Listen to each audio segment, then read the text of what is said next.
My spouse has been missing for 3 days now. It doesn't make any sense. We have no enemies. Ty wasn't having an affair. We have an open poly relationship, and both of us occasionally have other partners and tell each other when we do. The only new thing in our lives was Ty's phone. Some fancy newfangled Google device with snazzy, never-before-seen apps. I'm not all that into gadgets, but Ty wouldn't stop talking my ear off about it in the days before it arrived, sleek and gleaming in its white box. I wouldn't mention the new phone at all, except, well, I have one idea about where my missing spouse may have gone. It happened on the second or third morning after the new phone arrived. I was only half paying attention to Ty's excited babble. Turns black and white at night because it knows that's time for me to sleep? Isn't that smart? And see, I have everything organized so I can find stuff super easy. Here's my transit folder for all my transit apps and oops. That's weird. What? The weird part finally piqued my interest. Oh, nothing, just some sort of glitch. It keeps showing me this same location on my maps. I don't know why. Anyway, look. I saved some restaurant recommendations and you can see which ones are close to us. We ended up going to one of the restaurants Ty recommended later that evening. But funnily enough, the unknown location popped up again on the GPS when we were walking downtown. And again, on our way home. Man, Ty groaned. Maybe it's like that location is listed as our home for some reason. Where is it? I asked. I don't know. It just looks like some random building. Oh, hey, wanna go there? I slid a sideways look at my beloved. Ty has always been the extrovert in our relationship. Curious, mischievous, partying, gadget-loving. Superficially, we're very similar. In fact, a lot of people assume we're siblings, since we're both Asian and of similar build. We even swap clothes a lot, though I'm generally more goth, while Ty is a bit more Western flannel and jeans. But our personalities are polar opposites. I'm a total hermit and strongly prefer the familiar to anything too new. Take my phone for example. Unlike Ty's fancy new thing, mine's a cracked old brick that doesn't even get group text half of the time. Heck, even the regular texts somehow don't show up, instead popping up hours, days, or even weeks late. My birthday is in May, and I've gotten happy birthday messages as of late July. I call these ghost texts. But I'd rather keep my jinky old phone than have to learn a new one. Of course, eventually I'll cave, and it'll probably be Ty who gets me my next phone and teaches me how it works. But for now, I'm satisfied with my brick. Anyway, I had no interest in a long walk out of our way to see some unknown location somewhere, so I suggested we grab some dessert, then head home and watch some of our shows. Ty's bright eyes dimmed with disappointment, but then he relented. So we went to spend a cozy evening on the couch with our cats. A couple days later, around 10 p.m., we exchanged the series of texts that would be our last. Ty. Hey, I'll likely be out till late at a union event. Me. Oh, do you need me to come pick you up? What time should I come? Ty. No, don't come. I'll find a ride. Probably going to be out till pretty late. You should get some sleep, unless you want to come to the party. Me. Yo, no way. Only if you need a ride home. Ty. Don't worry, I'm fine. I love you. These are the last messages Ty ever wrote to me, and I have read them over and over and over. So what happened?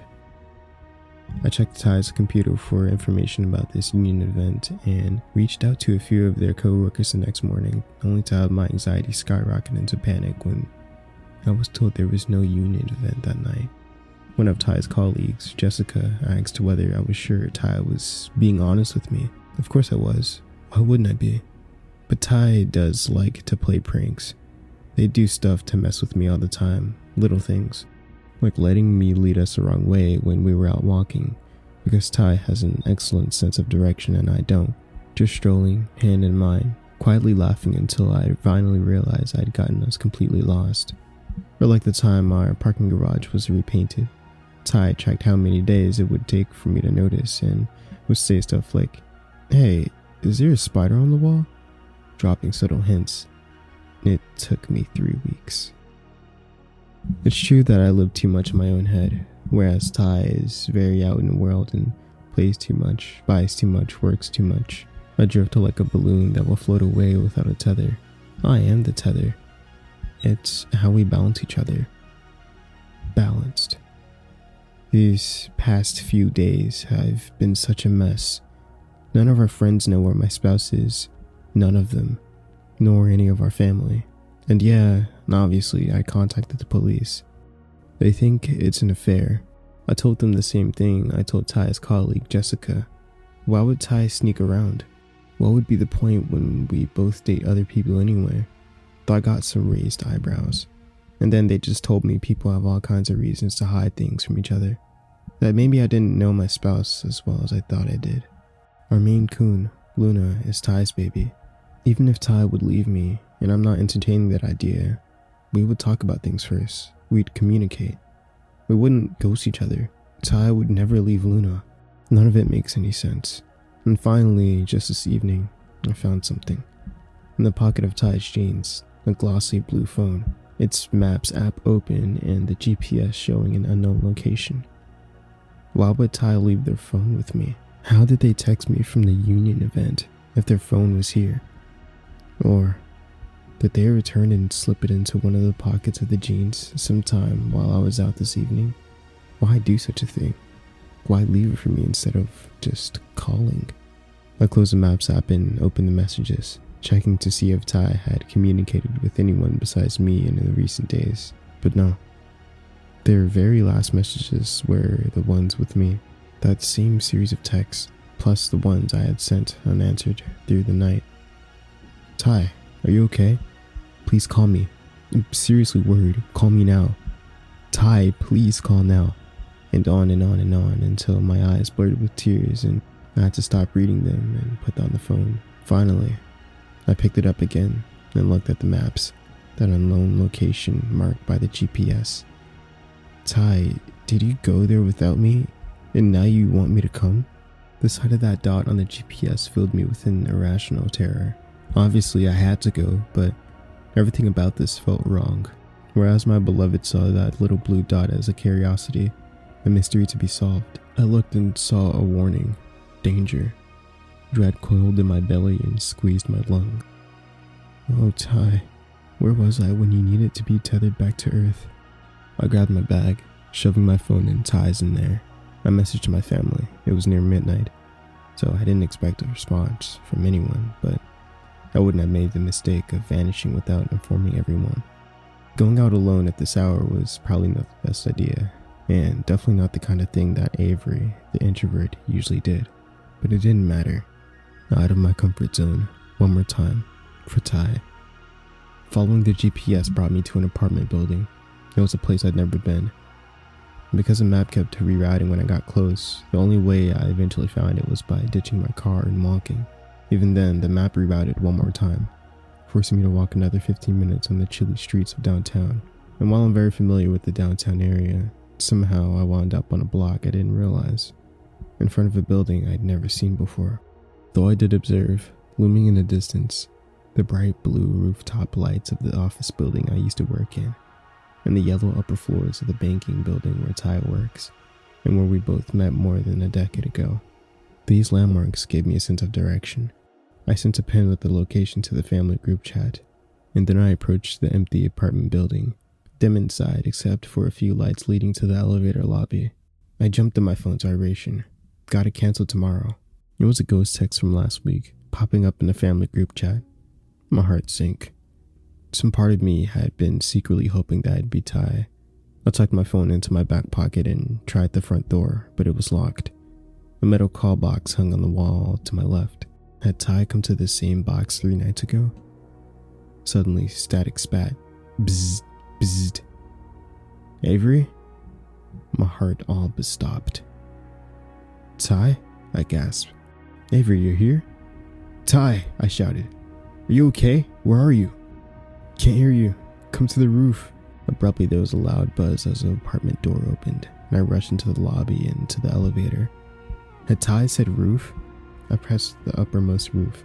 The whole way, questions flooded in my mind. Why would Ty be here? How had their phone gotten to me after they went missing? What happened 3 days ago at almost this exact time as I was heading up right now? But my heart wouldn't listen to my brain's logic, because Ty was here waiting on the roof. They didn't sound scared over the call box, only surprised, like they were glad I'd come, like they'd been waiting.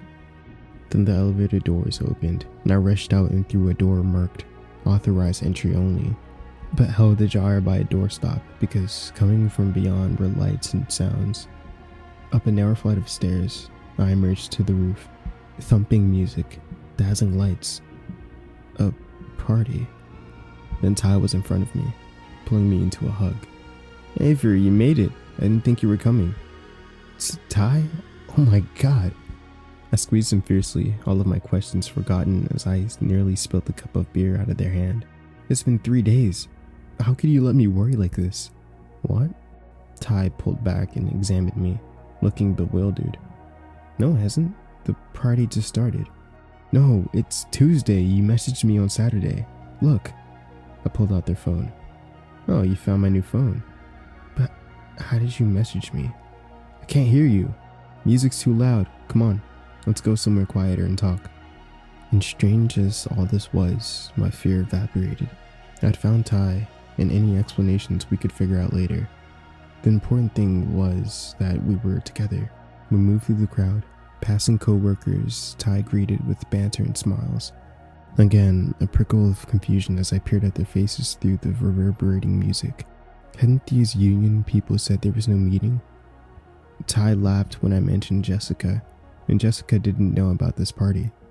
She recently quit their leadership team and hadn't been involved much in events. Then Ty guided me towards a ladder, leading me up to a brightly dimmed hot tub. In a flash, they'd undressed and scampered into the ladder. "Come on, let's sit in the hot tub. We can talk and look over the city." "I don't have my swim clothes." "Quit acting so old. Just strip into your undies and come on." I sighed. This was definitely one of those push-pull moments where I wanted to be a homebody and Ty wanted to be adventurous. Grumbling, I stripped off my jacket and shirt and jeans and gripped the ladder. The cold steel bit into my hands, and it was deeper than I imagined, and the stinging wind was almost unbearable. With each ring, the air seemed more frigid. By the time I got to the lip of the hot tub, my whole body had numbed. God, it's so fucking cold. "Yeah, it's nice to be warm in here." Ty was lounging at the far end of the jacuzzi, smiling. I started to climb over the rim, but stopped at the buzzing of my phone. I'd bought it so I could take pictures. I glanced at the text on screen. "Ty, no, don't come." In the cold air, my eyes couldn't focus for a second. Oh, a ghost text. I recognized it from the string of messages in our last communication. Sometimes I'd get repeats. I called to Ty. You just texted and told me not to come." "Oh my god, please let me get you a new phone." And it was so Ty, the way their eyes crinkled. That laughter. So very, very Ty.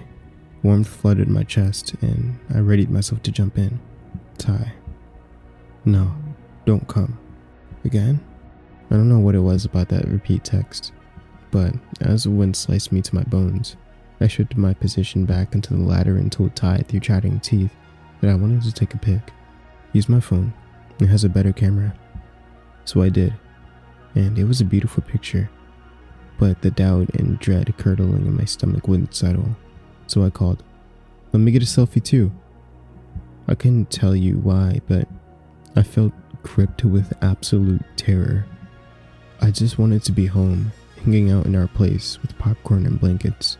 But somehow, I knew that wouldn't happen, that it would never happen, and I turned around to take a selfie. Only this time using my janky old phone, and snapped it. The image came out dark.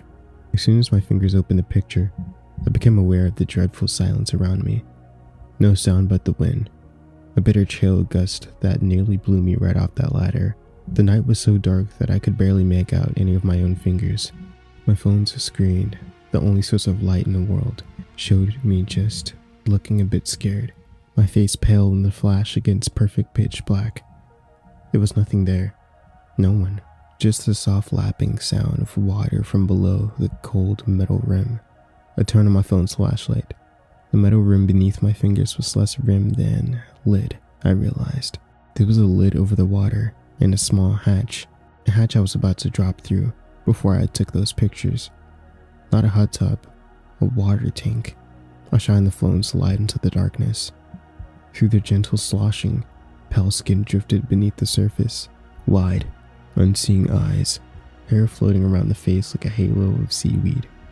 I screamed. When I tried to lead police back to Ty's body in the rooftop water tank, I couldn't find neither the apartment building nor the street it had been on. The selfie I had taken showed nothing beyond my own pale face.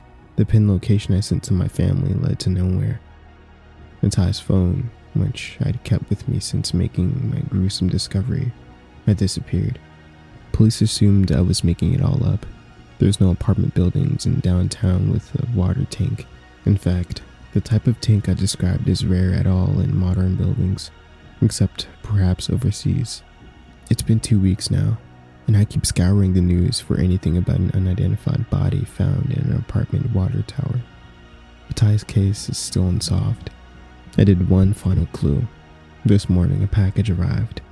A fancy box with a shiny blue phone in it. It's the phone that was supposed to have arrived for Ty weeks ago. It matches the order number of the email invoice. So, this new phone, I guess it's kind of like Ty's last gift to me. I already know how to use it because they chatted my ear off about it. And yeah, it turns black and white at night because it's smart and knows that it's time for bed. I love you, Ty. Thanks for one final innovation to take me out of my comfort zone. But I have to admit, I've kept my old janky phone too, because of the ghost texts.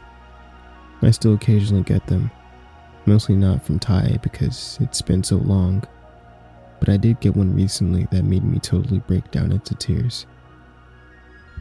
Ty, don't worry, I'm fine, I love you.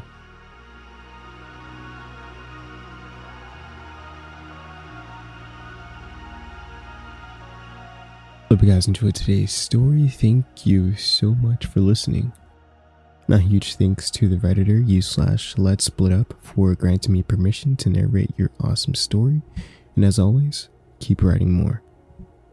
Now, once more, I hope you guys enjoyed today's story, and I will see you guys in the next video.